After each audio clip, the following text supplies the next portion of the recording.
I want to know, what is your answer to young people for some of the really big problems facing humanity, like the climate catastrophe, like economic crisis, like the precarious job market? Because they just don't, like, you talk all this much about individual responsibility. Most of us are never going to be able to afford to have all of these assets to have responsibility over. So what is your advice beyond banal comments like clean your room?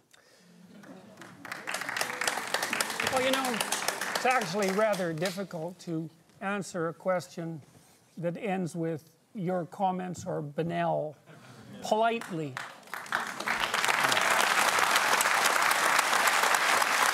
So, I would consider that more of an opinionated personal and political statement than actually a question.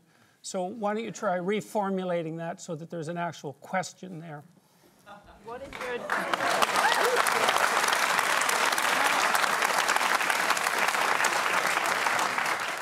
So what is your advice to young people when you talk about you need to be individually responsible, but when there are things that are so far out of our control, like climate catastrophe, like the precarious job economy, like the They're not economic as far crisis? out of your control as you think. What is your answer to Do you think people that who you're are worse facing off these than questions? you think that you're worse off than your grandparents?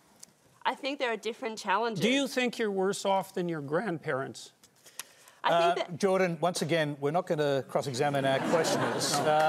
So try answering the question about collective responsibility on climate change, for example. Pick one part of that, because the argument, I think, is that individual responsibility does not change the climate, does not fix the problem that needs global collective responsibility. So I think that's the core of the question. Do you have a theory about that?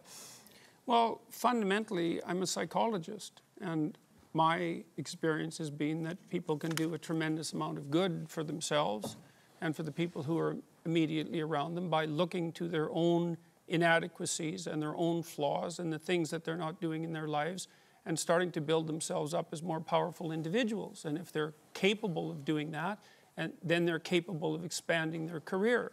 And if they're capable of expanding their career and their competence, then they're capable of taking their place in the community as effective leaders.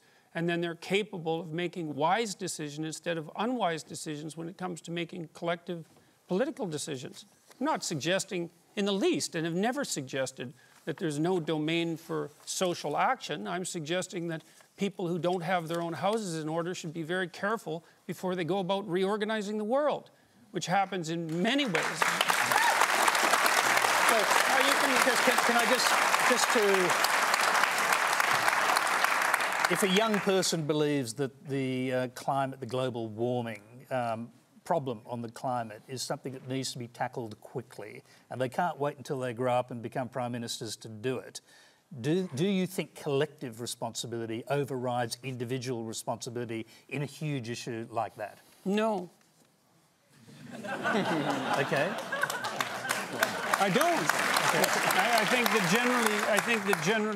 I think generally people have things that are more within their personal purview that are more difficult to deal with and that they're avoiding, and that generally the way they avoid them is by adopting pseudo-moralistic stances on large-scale social issues so that they look good to their friends and their neighbors. That's what it looks like.